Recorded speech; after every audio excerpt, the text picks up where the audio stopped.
So, this is the story. This is the story of this magical place.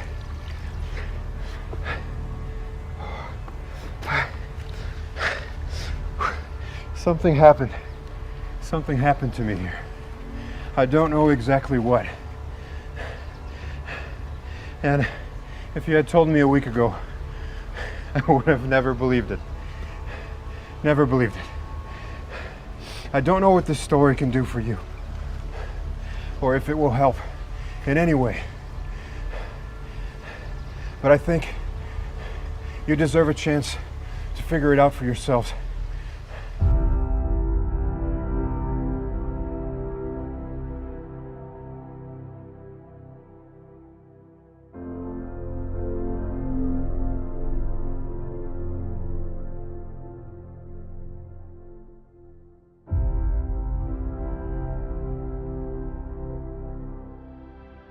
My name is Van Martius. I'm a geologist and filmmaker. I was born in Germany, but I grew up in Colorado, USA. I've spent most of my life documenting my travels to several geological sites all around the world, and I've had incredible moments doing so. But nothing compares to what I experienced when I visited a small town in the Brazilian countryside called Luminares, which literally means luminaries. So I've just left the town of São Tomé, where a symposium on local geology was being held. And there I met João and Evandro. They are two local filmmakers, much like myself, traveling around the country. And they planned a trip to a cave complex nearby called Caverna da Lua. If my Portuguese serves me right, it actually means the Cave of the Moon.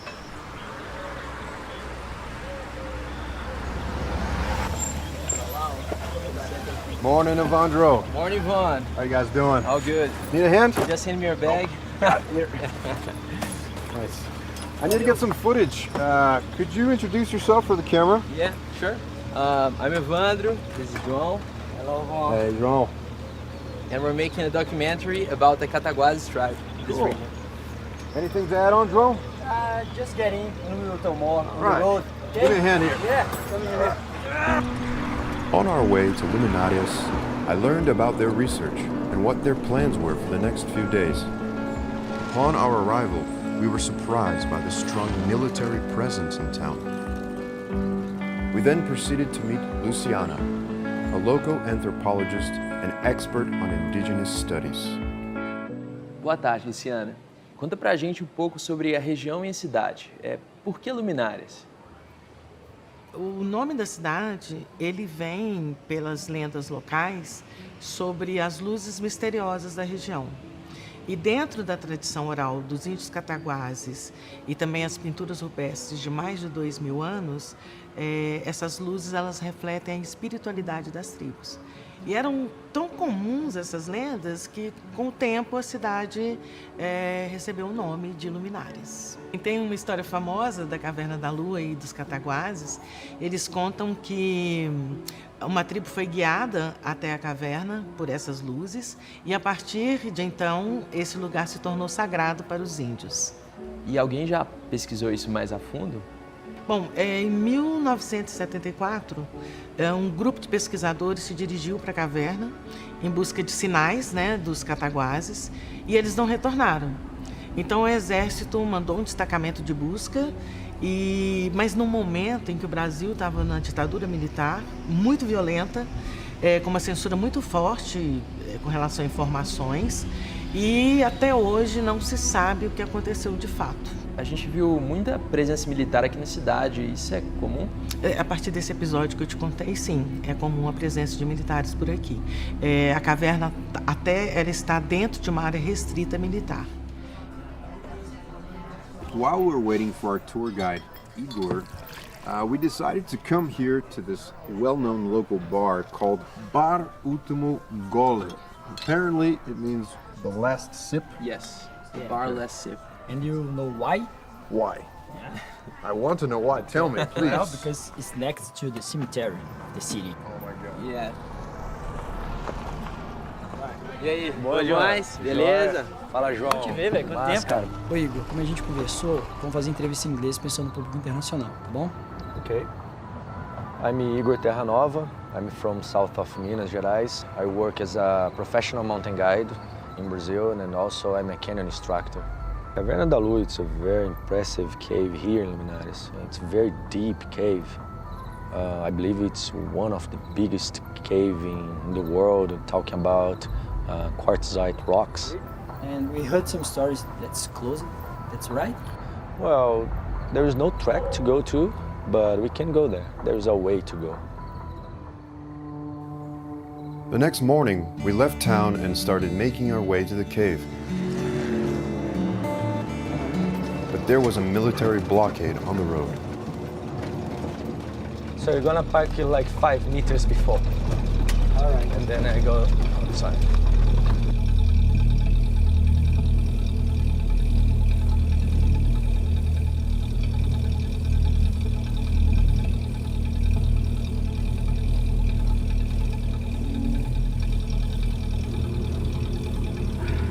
Seems like the guard is writing down his information.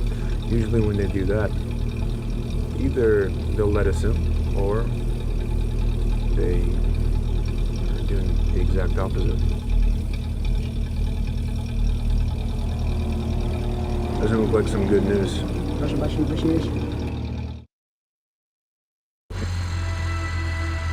Igor told us that the military closed off the whole region, but he knew an alternative path. We had to ditch the Jeep and go on a 2-day walk across the mountains. In the middle of this land, this mountain ridge, it's called Serra da Luz. See, it's the Mountains of Light. And we got the guys here doing some film work too.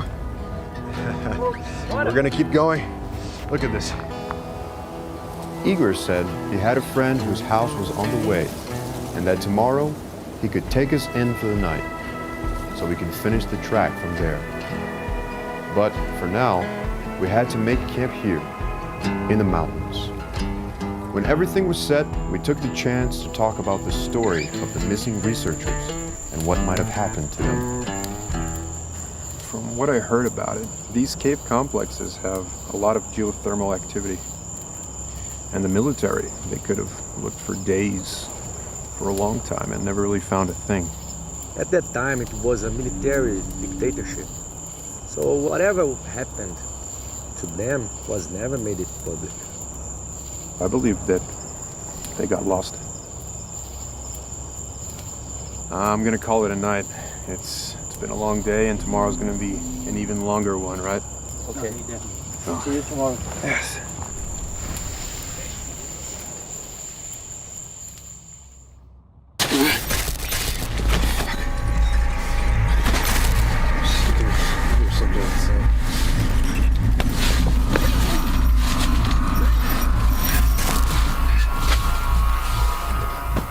Joe? Avaldro? You guys there?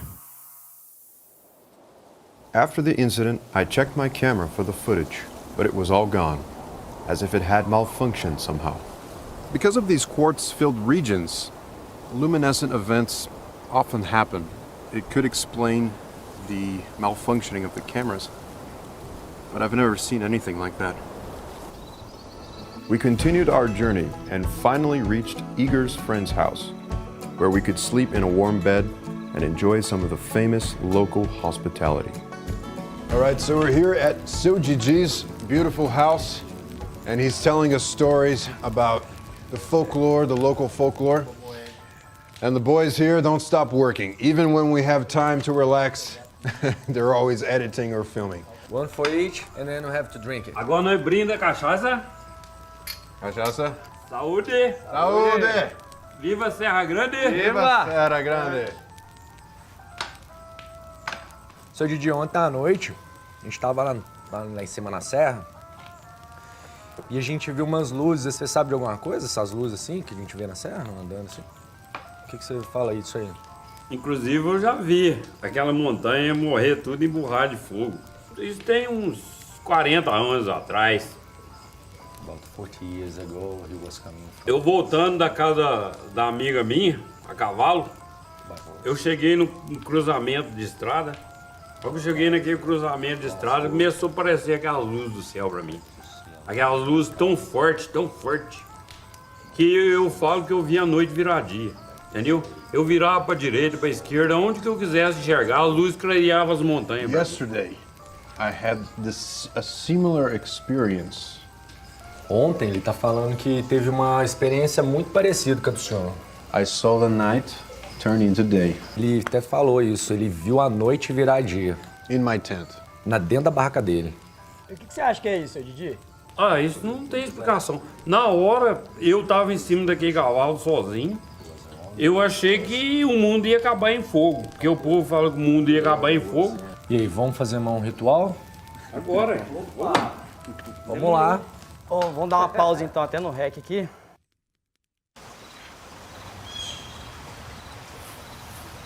So while the boys are setting up some equipment for today, I decided to take the liberty to visit some sites around here. So Gigi, he explained to me that there is a cave nearby called the Wolf's Den. And Igor was nice enough to lend me this map here. So these caves in this region, they're mostly quartzite based, which means that they retain more water and they're more susceptible to erosion, making them weaker. And they cause things that you're about to see now, which is a cave collapse. And unfortunately, this could well explain the theory of the missing researchers. Let's continue.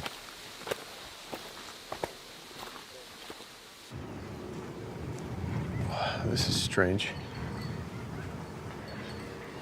It's way too quiet.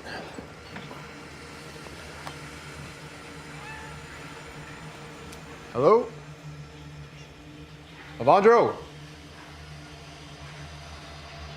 Igor? Seems like nobody's here.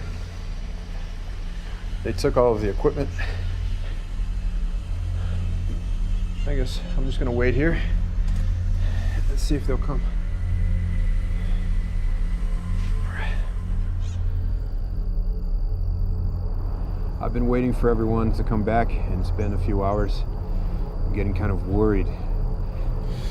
So, listen to this. Vaughn, where are you, man? There's an armored truck here. Igor is going over to talk to them, but I'm gonna hide the hard drive. Just be safe, okay? I found Evandro's hard drive, and he wouldn't leave that behind.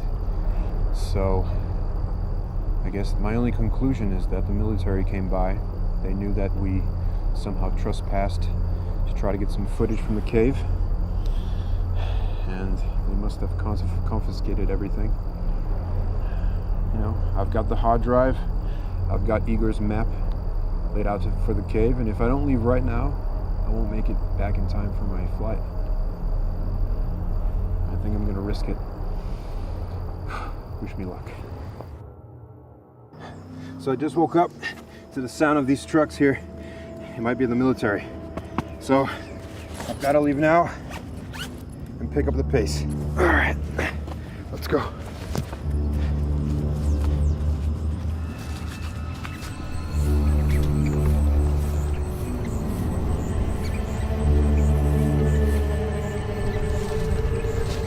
After hours of walking through the wilderness, I started getting desperate.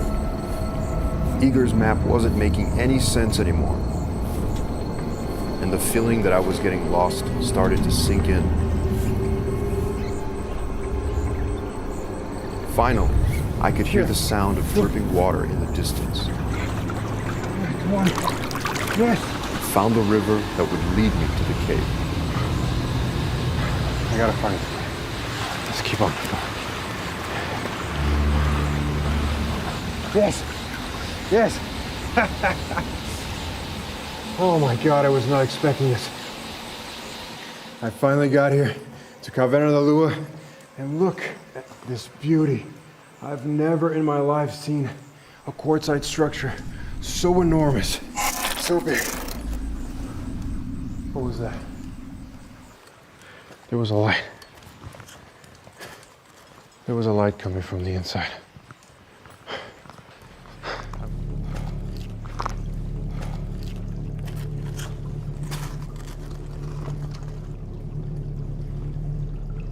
Listen. Listen to this. I feel like it's moving away.